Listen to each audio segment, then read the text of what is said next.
Hey everybody, Roxabox90 here with another top 10 EDH Commander card countdown. So today we're going to go through the top 10 Naya cards, and we're going to follow the same criteria followed for all the other top 10 lists for the most part, which is to focus in on specific, and then go to universal, cards that are specific to the kind, Naya, and then cards that fit into Naya builds and fit into other builds. So start off with our honorable mentions as we are oft to do, and we're going to begin with Rith the Awakener. So just to mention, all the commanders on this list are ordered based on ability of playing and from my perspective, but of course commanders are subjective and some people can prefer ones to others and they can be better in certain kinds of builds, etc, etc. In other words, take it with a grain of salt.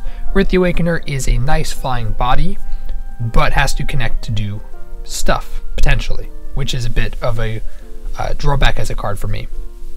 Hazazon Tamar, also a really well-known commander, quite expensive in fact, because it's printed in Legends. This guy is a lot of fun if you're treating Naya as a aggressive, lots of tokens strategy instead of a big beater strategy, and both are completely valid and functional in different kinds of Naya decks. You just often have to decide which one your deck is going to lean towards. And Hazazon Tamar is a bit expensive, but fits that kind of mold. Palladia Mors is probably the most effective Voltron of the 5 Elder Dragons.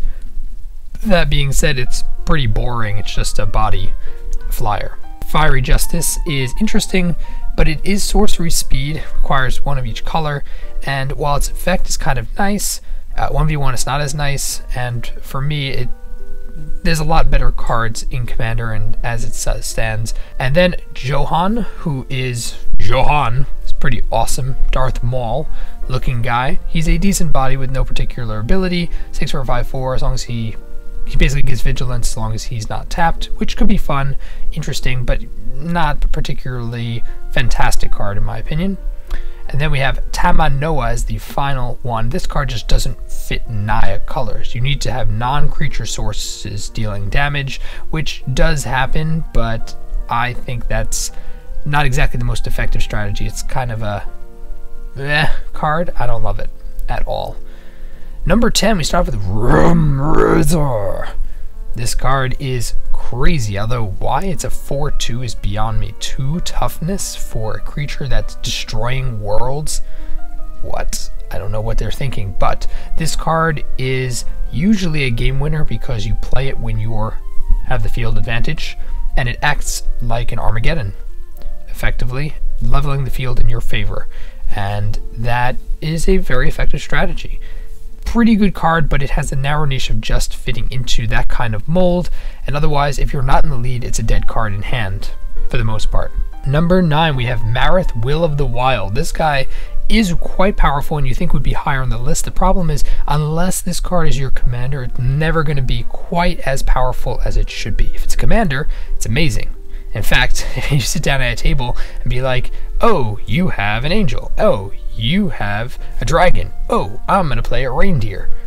It's hilarious. It's quite hilarious, but while it's a really interesting, versatile card and works really well as a commander, you would almost never run this as a singleton in the 99, and that makes it pretty specific in the kind of decks it can work in. Meglonoth is number 8. Huge beater, smashing trees. This guy is fun, powerful, great solid beater card, good stats, and whenever it blocks a creature, the fact it can flip that damage back on the controller is awesome. Really strong in 1v1. I think it's equally powerful in multiplayer. Great design, overall really cool card. Then we have number 7, Titanic Ultimatum. This card is raw flavor for Naya because if you notice, the ability is first strike, lifelink, trample, first strike red, lifelink white, trample green. You get all the abilities of these 3 colors that they're known for, and a 5/5 across the board. This card, if you're playing it, you're usually winning, but if you're not winning, this card pretty much ensures you're winning, and it works really well in the token builds and even with the big beater builds, although I think it's less powerful in that case. Really flavorful card, great for Naya.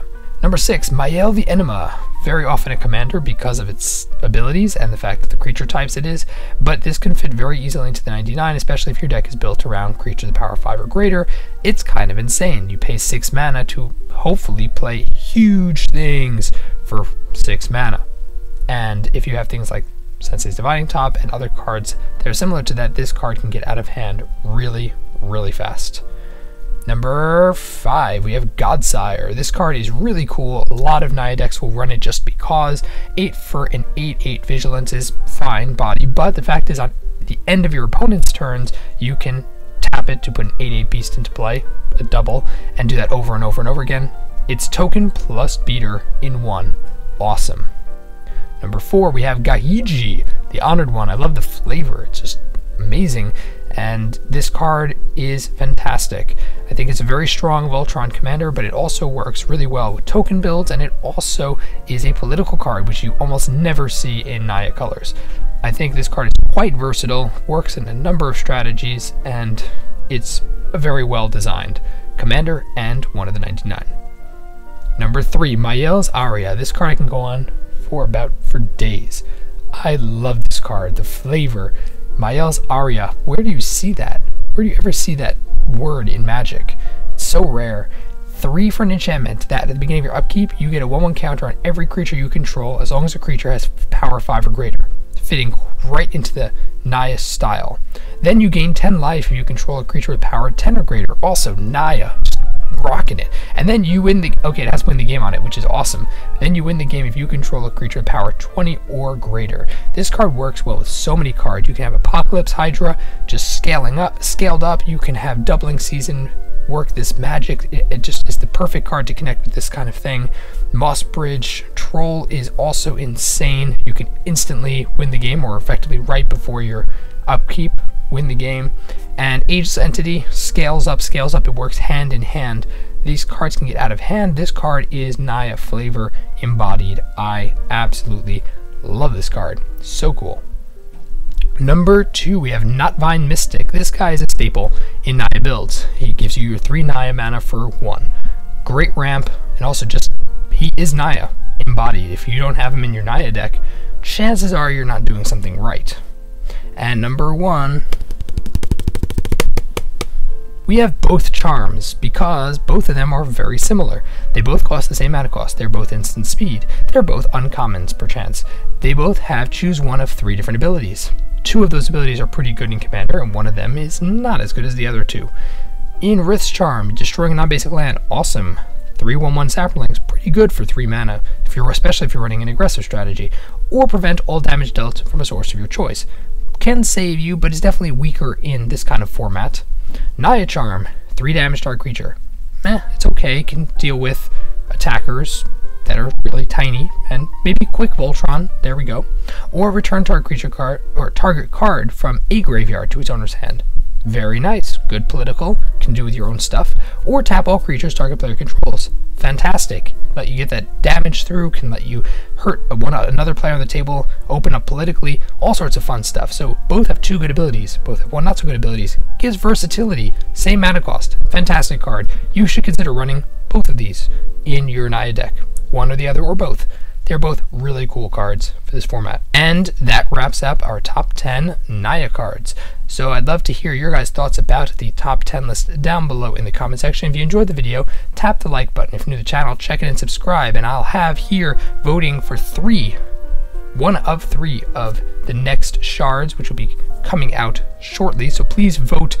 There will be a link in the video, or there'll be a link in the description, or there'll be a link in the comment section. Either way, go to there and vote so I know which one of the 3 you guys want to see next.